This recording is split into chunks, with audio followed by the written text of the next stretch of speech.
I was sitting at home on the couch brainstorming what video I should film today when my aunt sent me this video. Hey there, this is Tristan's Aunt Christine. I'm here at the Value Village and I found these great pops for Tristan, so I'll be bringing them back to him. Did you see those pops on the shelf, as well as the 3 she was holding in her hand? Crazy! They were over at a thrift store and for a pretty decent deal too. And now she didn't just send me that video, she also sent me a photo of which pops were on the shelf, so let's take a look. And like seriously, there are some amazing ones here. We've got Saitama, we've also got Aaron Harden from Attack on Titan, as well as a bunch of My Hero Academia figures, but the ones that I asked her to get were the Black Butler. And that's because I have honestly never seen these figures before in person, and for them being only $24.99, I thought it was a pretty good deal. And now here's the thing, the figures aren't here yet, so while we wait, let's go to our own Value Village to see what pops we might be able to find. Okay, so we've made it to Value Village, and I'm looking at the toy section. It seems like they've got a good amount today. And now just from a first glance, I am not seeing much here, but we're gonna have to keep digging because you never know. There could be stuff behind like these here. I know they're not Funko Pops, but still kind of cool to see Iron Man and Black Panther. And now hold on guys, I found out at the bottom here, is this a pop? Oh my god, what's up with their eyes? They are really staring India. And now even though we didn't really find much over in the kind of like bigger figure section, sometimes you can find stuff in the bags. And I'm looking over here, we've got like Beast Boy, but it seems like it's just like a lot of McDonald's toys.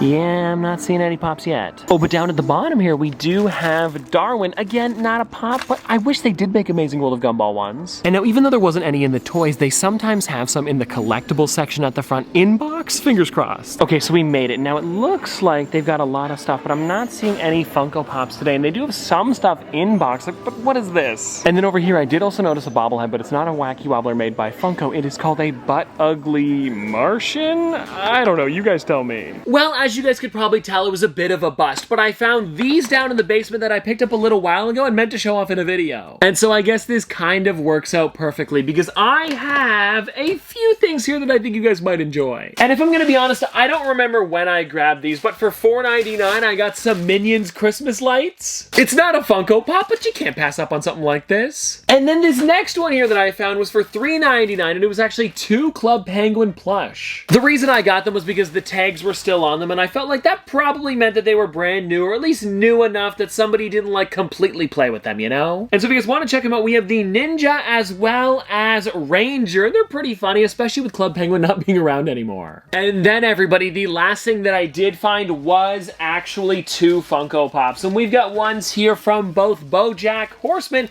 It's Mr. Peanut Butter as well as, I don't remember the cat's name, we're gonna have to do some looking. Both of these here were $4.99, and I'm a little bit bummed about this one because she doesn't have a base, but I don't believe Mr. Peanut Butter did. No, he doesn't need one. Okay, so I just checked them on Pop Price Guide, and it says this one here is actually named Princess Carolyn, and she goes for $41. Not too shabby, and now the question is, does she stand? Because her body is a little bit smaller than the normal one. Oh, ha, nice! And now let's check on Mr. Peanut Butter. Oh my gosh, he goes for $50! And now I feel like when I picked these up, it would have probably been, I wonder if there's a date on this. It doesn't really say. Actually, it might. I just don't know how to read these tags. But it was definitely, I want to say, over 6 months ago, like maybe even a year. And so let's see now if Mr. Peanut Butter stands. He does. This is like about $100 in pops right here. And I know that is, of course, with the box. So it's not like exactly that, but there's still some pretty hard figures to find. Wait, hold on, everybody. I got the receipt right here. I got them back in 2020. So everybody, not too shabby, and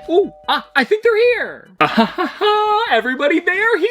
And now I do have to ask you guys, out of all of the figures that she found, which ones would you have picked up? Because I had a good amount of them already. I was kind of just going for the ones that I felt like I hadn't seen very much or didn't have at all. And so that's why we went with these ones here. And I love that she kept the tag on so I can show you guys. Like this one, for example, is The Undertaker, and you can see it was $25. Which is probably why they were still there. Maybe the person that worked at that specific location actually knew a little bit about Funko Pops, and maybe they were thinking, okay, the box isn't in like mint, so let's go a little bit lower than what they're worth. But I still think this is an amazing video to to have for you guys today. Then we've got Sebastian here, another one for $25. And then this one here from Black Butler, I'm going to be honest, is another $25 one, but I'm having trouble on the name for this. Does anybody know how to pronounce that? And anyway, still a really cool set of figures to have. Now let's take these elastic bands off before they make a mark on them. But yeah, even with those where they were, really clean. Especially when you look on the bottom here, it says that they were made back in 2014, so yeah, it's been a while. Oh, and I do also want to let you guys know that they did have the fourth figure, which was Grell, but that one was actually behind the counter, or maybe it was in the display case at the front. Either way, it wasn't the $25 price. They actually had it for $40, and the box didn't look amazing, so I asked for her to pass on that one. Even though now that I think about it, it would have probably been really cool to have the set together, but hindsight's 2020. And now just for fun, let me look up Black Butler to see what they're going for. Okay, so Grell, actually the one that I passed on, was going for pretty much $40 exactly, so with that box not being mint, we probably would have went for under that if I were to sell it. And not that I am thinking of selling these anytime soon, I'm just letting you know that it probably would have been worth less than what we were paying. And then the other one here, we've got this one that I don't know how to pronounce, is actually going for $42, so hey, almost double. Actually, now that I think about it, this here is in Canadian when this is in USD, so it probably is right around double. And then we've got Sebastian, which goes for $44, so even a little bit more. And now I'm trying to see if I can find the Undertaker. Ah, here it is, and that one also goes for $44, so again, pretty crazy. Okay, so I converted it to USD really quickly, and this $75 would have been more like $56. And when you add up all of the prices in USD, it actually comes out to $130, which is crazy. So not too shabby, and a big shout out goes over to my Aunt Christine, and actually she did another cameo a little while ago on Jack Sucks at Life's channel. I've been sent this video. Hey there, this is Tristan of Top Pops, Aunt Christine. Tristan, Top Pops, and Christine. Top Pops is another YouTuber, and this is his Aunt Christine.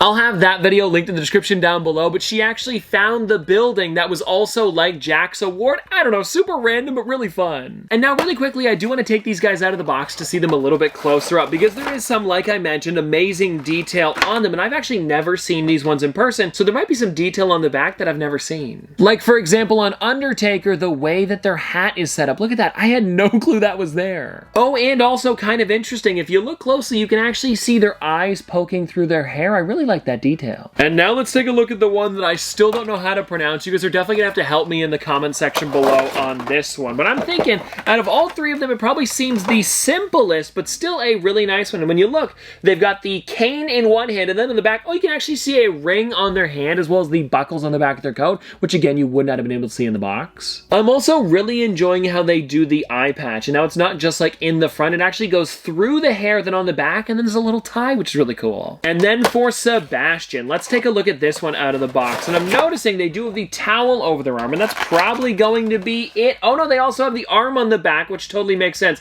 And is that the buckle, or is that perhaps a weapon? I'm not exactly sure. If somebody knows the show a little bit better than I do, please let me know. What is that, or at least what do you think it is? Because comparing it to this buckle here, it seems a little bit farther out, but maybe it is just a buckle on the back and I'm going crazy. And well, everybody, there we go. That is everything for today's thrift store video, and I hope you guys did enjoy, and I'll see you tomorrow.